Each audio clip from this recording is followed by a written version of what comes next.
আজকে আমাদের সসীম ধারার লেকচার 7। আজকে আরো কিছু সমস্যার সমাধান করব। একটা প্রশ্ন নিয়েছি। প্রশ্নের উদ্দীপক বলছে কোন ধারার n তম পদ 2n-4। তাহলে ধারাটি নির্ণয় করতে হবে ক নম্বরে। 2n-4 ক নম্বরের জন্য। তাহলে n তম পদ 2n-4 দেওয়া আছে। n এর মান আমরা 1, 2, 3 এগুলো বসিয়ে প্রথম, দ্বিতীয়, তৃতীয় এই পদগুলো বের করব। তার মানে n ইকুয়াল 1 হলে ইকুয়াল যদি 1 হয় তাহলে 2n-4 এটা ইকুয়াল হবে 2 into 1 মানে 2 - 4 ইকুয়াল -2।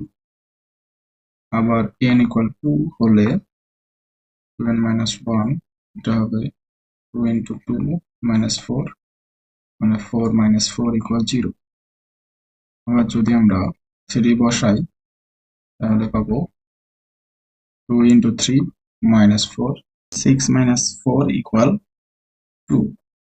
এভাবে করে আমরা পরবর্তী পদগুলো বের করতে পারবো। তার মানে ধারাটি হচ্ছে -2 + 0 + 2 এভাবে চলতে থাকে।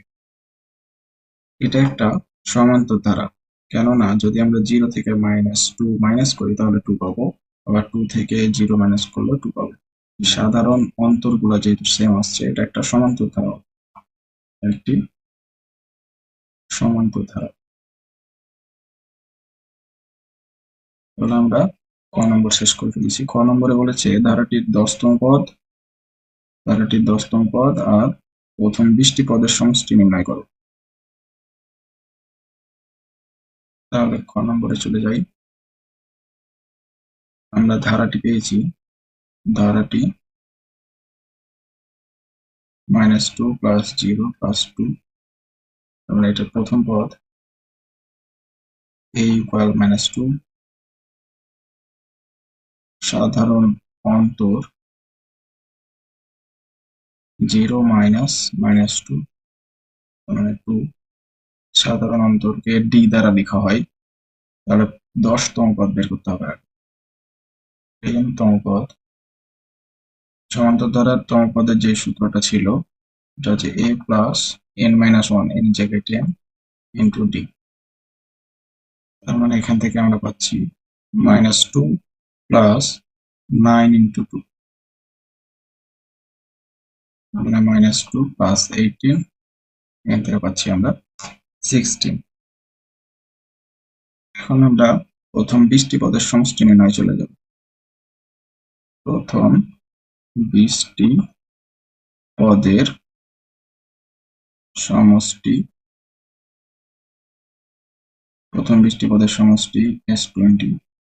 এটা ছিল n/2 মানে n এর জায়গায় এখন 20 হবে 2a + n-1 ইন্টু d। এখানে আমরা এখন a আর d এর মানটা বসাই দিব। এখানে পাচ্ছি 10, a এর মান আমাদের ছিল -2, এখানে পাচ্ছি 19, আর d এর মান পেয়েছি 2। তার মানে এখান থেকে 10, এখান থেকে হচ্ছে -4 + 38, তার মানে 10 ইন্টু 34 হচ্ছে আমরা 340। এটা হচ্ছে প্রথম 20টি পদের সমষ্টি। ক নম্বর আমাদের শেষ। আমরা গ নম্বরে দেখব। গ নম্বরে বলছে প্রাপ্ত ধারাটির প্রথম পদকে প্রথম পদ এবং সাধারণ অন্তরকে সাধারণ অনুপাত ধরে একটি নতুন ধারা তৈরি করো এবং সূত্র প্রয়োগ করে ধারাটির প্রথম 8টি পদের সমষ্টি নির্ণয় করো। তাহলে প্রথম পদকে প্রথম পদ মানে এটাই হচ্ছে প্রথম পদ, আর সাধারণ অন্তরকে ধরতে হবে আমাদের অনুপাত মানে d কে ধরতে হবে r। গ নম্বর, তাহলে প্রথম পদ a ইকুয়াল হচ্ছে -2, সাধারণ অনুপাত r ইকুয়াল হবে 2। তাহলে ধারাটি আমরা জানি গুণোত্তর ধারার সাধারণ রূপ হচ্ছে a plus ar plus ar square plus ar cube plus dot dot dot. a এর মান হচ্ছে -2 plus -2 into 2 plus -2 into 2 square plus -2 into 2 cube. এখানে পাচ্ছি আমরা -2 -4 -8 -16 এভাবেই চলতে থাকবে। তাহলে আমাদের ধারাটি নির্ণয় হয়ে গেছে। অ্যাকচুয়ালি এখানে মাইনাস চলে আসবে, যেহেতু প্রতি পদে এ ইনটু থাকবে, তো এখানে মাইনাস চলে আসবে।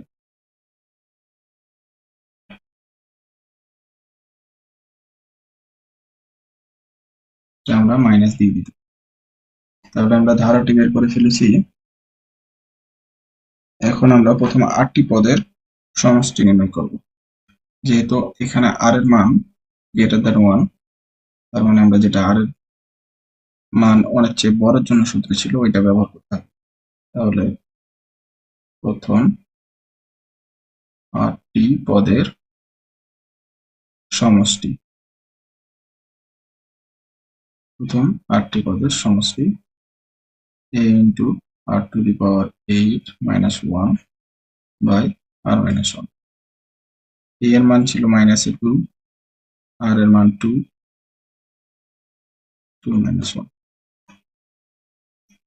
এটাকে আমরা ক্যালকুলেট করলে পাবো